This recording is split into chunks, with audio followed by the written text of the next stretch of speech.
Supriya creation welcome my new day. আশা করছি তোমরা সবাই খুব ভালো আছো, আমিও খুব ভালো আছি। তো এখন বাজে হচ্ছে সন্ধ্যা 7টা।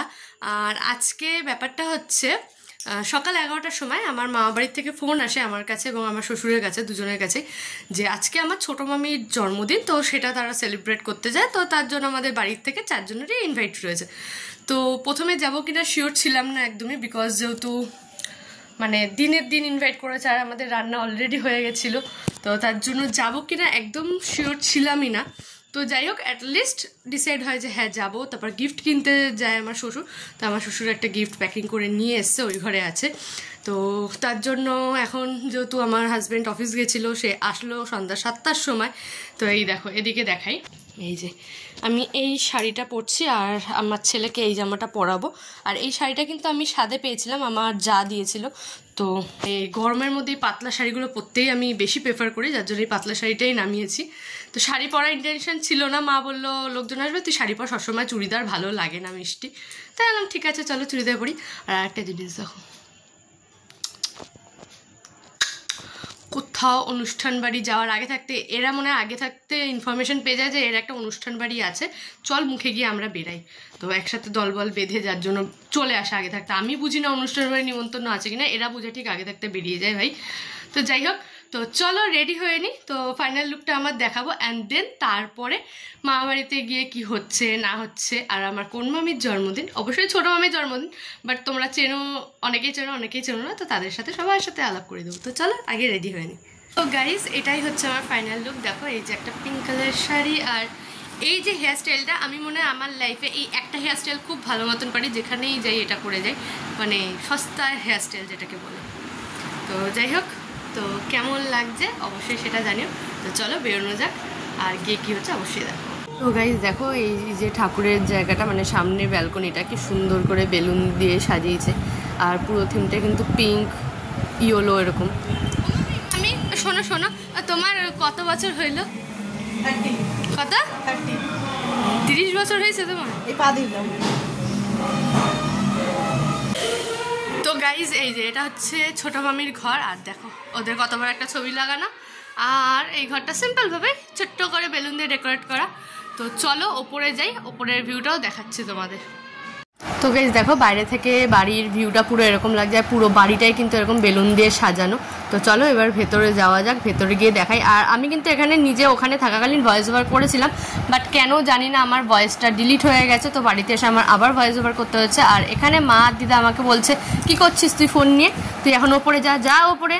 তো চলো তাদের কথা মতন আমি এখন ওপরে যাই, ওপরে গিয়ে তোমাদের বাকি ভিউটা দেখাচ্ছি। আর এখানে আরেকটা জিনিস দেখিয়ে দিই তোমাদের, সেটা হচ্ছে এই যে রেলিংয়ের পাশে না আরও বেলুন ছিল, যেগুলো একটু আগেই ফটফট করে সব ফেটে গেছে। আর এটা হচ্ছে ওপরের টোটাল লুকটা। আর এই ছোটো ঘরটা তো তোমাদের একটু আগেই দেখালাম, যেটা ছোটো মামি। আর আরেকটা ঘর আছে, যেই ঘরটার সাথে তোমরা সুপরিচিত, মানে এর আগে আমার ভিডিওতে প্রচুরবার দেখেছো, তো দেখে নাও। সেটা হচ্ছে এই ঘরটা। তোমার অফিস থেকে এখানে আসতে হয়েছে, কেমন লাগছে তোমার?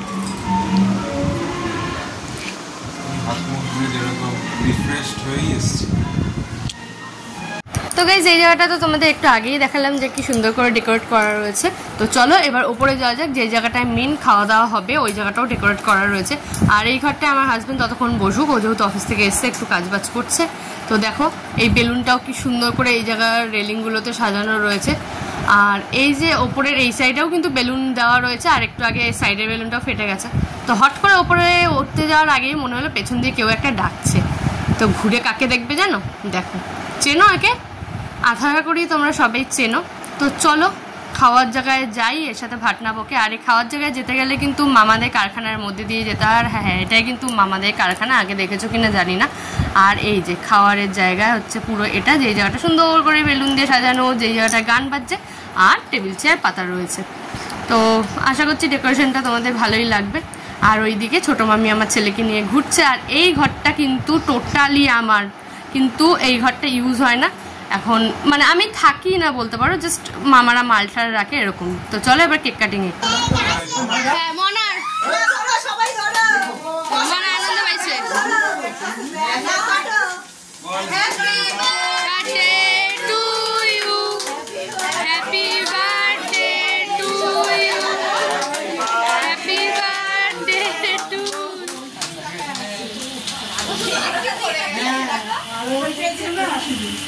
না না আমি কেক খাই না, বলে আমি কেক মেক খাই না।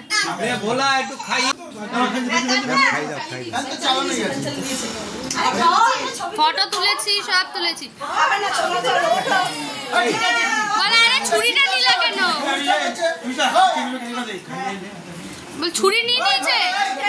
তো গাইজ এখন বাজে রাত্রি 10:30 আর আমরা খাওয়া দাওয়া করে বাড়ি চলে এসেছি। আর বাইরে এত গরম, আশা করছি বুঝতে পারছো যে মানে কি হেঁটে কী করতে হয়। আর তার দিয়ে বড় ব্যাপার কি জানো, আমার সাথে রীতিমতো স্ক্যাম করা হয়েছে আমার মামা বাড়িতে। সকালে বলেছিল ফ্রাইড রাইস চিলি চিকেন হবে, গিয়ে দেখছি ভাত ডাল, মানে পাতি বাঙালি খাবার, মাংস এগুলো। তো যাই হোক সবাই নাকি বলেছে গরমে ফ্রাইড রাইস চিলি চিকেন খাবে না, তার জন্যই ভাতের প্রিপারেশনটা নাও। তো যাই হোক খাওয়াগুলো একটু ইয়াম ছিল।